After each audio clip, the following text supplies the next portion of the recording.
Hello guys, তোমরা কি জানো আমার 30 ডেজ চ্যালেঞ্জ পর্ব স্টার্ট হয়ে গেছে। আর আজকে হলো 12th ডে। ঘুম থেকে উঠেই আমি রুম পরিষ্কার করে স্ট্রেচিং করিনি। স্ট্রেচিং করাও কিন্তু খুবই দরকার। সকাল থেকেই আমার শরীরটা খারাপ লাগছিল আর ওয়েদারটাও ঠিক লাগছিল না।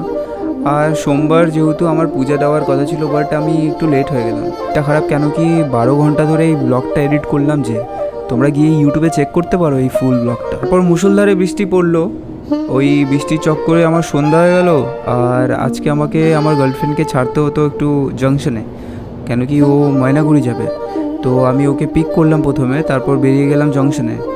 আর জংশন যেতে যেতে আমার বাইকের কিন্তু অবস্থা খারাপ হয়ে গেল, কেন কি এখনও পর্যন্ত কুলেন্টের যে পাইপ আছে ওখান থেকে লিক করছিল কুলেন্ট।